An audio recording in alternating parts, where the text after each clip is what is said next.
So how did you start making connections to get more established though? When I was DJing at the club venue, this about drip season 1 or drip season 2. Okay. And I would just play that shit in the club because that was the hardest shit to me at that time. And I didn't even know Gunna or nothing at that time. So I would just play that shit and tag him on Instagram. And he would just like hit me back like fire, like, or whatever. And then about the 4th time, he like, all right, he DM me like, do you DJ for anybody? So I'm like, nah, I don't DJ for nobody. I never did a show or nothing like that. So he like, do you DJ for anybody? I'm like, nah, but he was in LA at the time. So he was like, I'm gonna hit you when I get back to the city. We gonna link, pull up to the yo. So it had been like 2 weeks.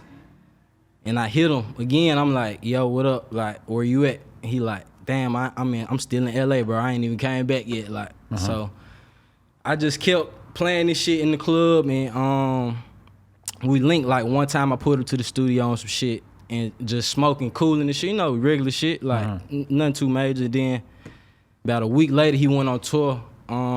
It was Nudie and Playboy Cardi tour. I seen that flyer when I was like deep in your Twitter last night. I'm like, man, that's a crazy ass tour right there. That went on that tour, but he already had a DJ previous. Like, I guess the manager that he had before, I already linked him with a DJ. She wanted to link him with like somebody that was more experienced, and like he was an older nigga, but he really didn't match Gunna for real. Like, you know what I'm saying? These young folks in Cray, they trying to turn up. They not like he was a lit DJ, but so fuck around. Damn, what happened? This nigga missed the show or something. Like, he couldn't come to the show. He called me on some shit. Like, I need you to come do this show. So I came and did the show, and then he was like, damn, this nigga turned. But then the nigga came back the next show, and then I fuck around. We just sold merch. I just sold merch for him and shit. So that was like my first just entry into like just seeing certain shit. But then Gunna sort of realized like, oh, if I have this dude DJing for me, he's gonna bring more energy to the shows than the person he was working with before. I mean, it was that, and it was kind of somewhat the loyalty. Like I didn't care about like, I didn't really care about like, now I gotta sell merch this day. Like, I didn't really care about that. Like, right. I fuck with him off rip, so I'm like, shit, I sell merch for you, bro. Like, whatever you need, type shit. That's a big part of like being able to fit into the establishment of any like what a rapper has going or whatever. Yeah, is for to sure. be able to just show that you're a team player and you're down to do whatever. Yeah, you can't have too much pride in this shit. Like, you can't be like, I don't want to carry a bag. I'm the DJ. Like, this shit lame. Like, if this your brother and you rocking with him, like, whatever a nigga need, you need to do it for him. Like, right. You know what I'm saying? Like, that shit just, some people can't do that shit. Some people have too much pride and be like, man, I ain't holding the bag, or have a certain type of energy toward a nigga. Like, man, hell nah. But that's crazy because like around Drip Season 1 and 2 was when Gunna had like a strong underground buzz. But then Drip Season 3, everything changed a shitload. That's when I really like started. I remember the Green album cover. Yeah, that shit just all of a sudden stood we're out, listening right? to that all the time, and I was like, oh, I got to go back and figure out what his older shit was about. But you were just starting to be around when that situation took place? Yeah, I was just starting to be around. Like, I was still in college too. So it was like, this probably like the end of my senior year in college. Right. So it's like, damn, like, this shit finna be over. What the fuck I'm finna do? And I'm still just in the club DJing. I'm not really like, I'm making money, but it's some nights I'm not even getting paid. Like, but I'm not even tripping, cause I'm like, I want motherfuckers to know I just rock this motherfucker. I don't even care if I'm getting paid. Like, so it was like, that was my first time really just being around him. Like, just being around. Like, and then after that shit, we just locked in. After that, he was just like, man, pull up, fuck with him. We just start fucking with each other, pulling up to the studio, just kicking in and shit. And it must have been crazy though, because you're up close and personal seeing his career go from like popping underground artists to like huge, like in a very short period of time. Nah, too. no cap. We were doing fucking lounges and bars and shit. Right. Like, but that shit would be lit. That shit would be packed out. Like, I used to love them shows because they gonna be packed the fuck out. They gonna be screaming word for word. These folks really fuck with us. Like, that shit just crazy. Like, just the journey, just like from bars and lounges to fucking festivals and shit. Like, that shit crazy. What was it like? Because being in the studio with Gunna and shit, I'm sure pretty quickly you started to, like, when did he start to be around Thug? Like, was he always around Thug, like, even early in your time DJing for him? Yeah, and he shit? was already, they were already locked in. This is probably around 20, but when I started just coming around, it's probably like 20, I want to say 2017.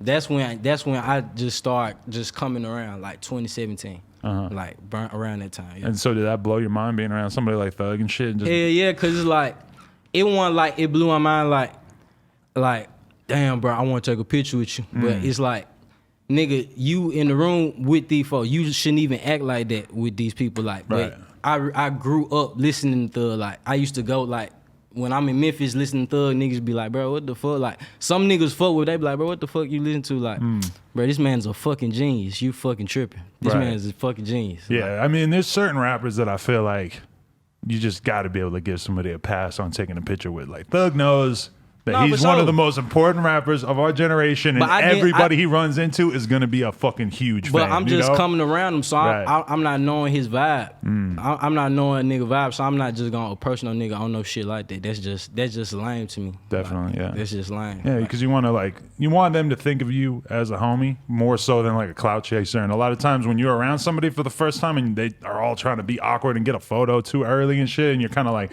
damn, like, that kind of makes me think about this person in a different light. It's not even about that. It's not about you taking a picture. Like, that's not what you're here for, to take a picture with me, bro. Like, what the fuck you doing? Definitely. You tripping. Right. So how was, were you making beats in the beginning, or did that just come along? Because I didn't realize you were making beats, and then I started listening to Wunna, and I'm like, oh, this dude Taurus is actually all over this shit producing it. I really didn't. I just started making beats a year ago. Really? Probably February 2019, that's when I just started just really making beats for real. Did you know anything about it, or you have anybody to help you, or you just started going in? I mean, being from DJing to going to producing, I ain't gonna say it was easy, but it was kind of like I kind of understood some shit. And you know what I'm saying? I'll watch Weezy and Turbo and Keys, like, cause them my brothers. Them niggas really made me want to make beats, cause I'm like, damn, this shit fire, like.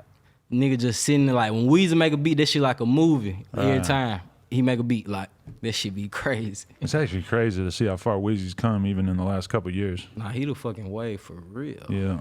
Tripping. He's the wave. But so when you started making beats, were you thinking that you would be so successful with it? Because, like, you know, that's a short period of time to all of a sudden have a bunch of beats on one of the top albums of the year. Nah, I still to this day, like, I think I'm okay at making beats. I'm not just gonna say I'm the best producer nigga, because niggas gotta be humble with this shit. Like, it's still niggas out here like Timbaland, Scott Storch, Weezy, fucking Turbo, Keys, like, DY, like, it's a lot of niggas that still out here for me to even be like, I'm the hottest. Like, I just never been like that. Like, I'm just blessed and, like, grateful to be where I'm at right now.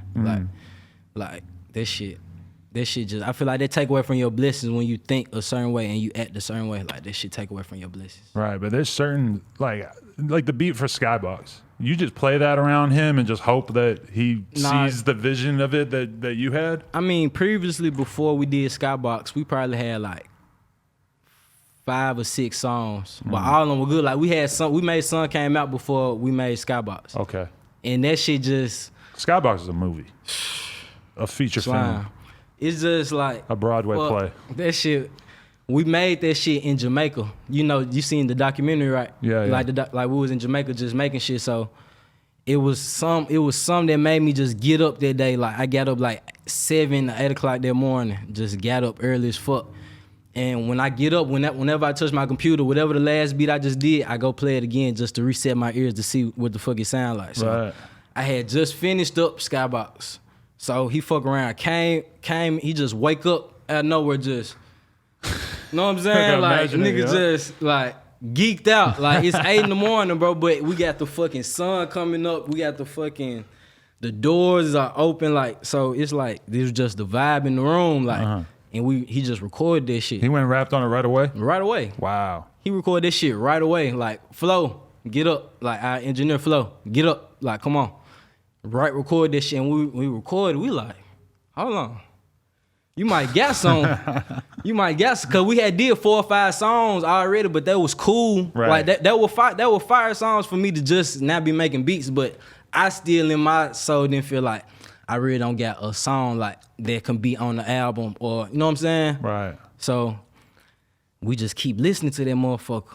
We like, ooh, hold on.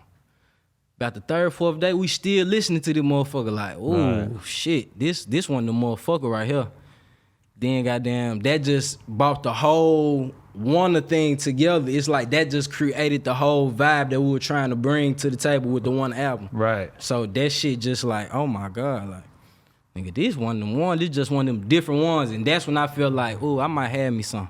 I feel like that's definitely like one of the most important songs on the album vibe-wise, because there's like there's an attitude about that project, in particular with the beats and everything that just, I don't know, it's just a feel to it. And that song kind of helps define that. Yeah, to that's me. why we dropped it as a single first, just to go ahead and set the vibe for, okay, this is what, you know what I'm saying? This is what y'all gonna get for this album, right? Addie's is one of the other ones that really hits on that for me, for that sure. Shit, one of them it's just so high energy. I really feel like I took an Addie to the face when that song came on. Just Addie.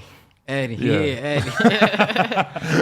No, for sure. Shout out to everybody taking Adderall, man. You know what I'm saying? All the kids at Harvard and shit. I fuck with y'all. Was that a thing for you in college? Nah, I really wasn't taking Adderall like that. I smoke weed like a motherfucker, but nah, I ain't gonna. That's not really your thing? Nah, I fuck with Adderall sometimes, like when I just want to focus in and make a beat, but that just wasn't one of my things, like. Right. You know what I'm saying? For me, I'm already like hella high energy, and I feel like every time I take an Adderall in my life, I felt like my head was gonna fly off because it just got me like way too hyped up. Yeah, nah, if it make you feel like you want to run, but you can't run. You sitting down, you want to run. Right. It just keep you focused. Though it's just a focus. Definitely. That beat's just a hella fast paced and just like high energy. Goes a long way.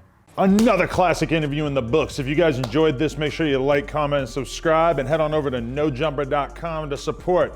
Appreciate y'all.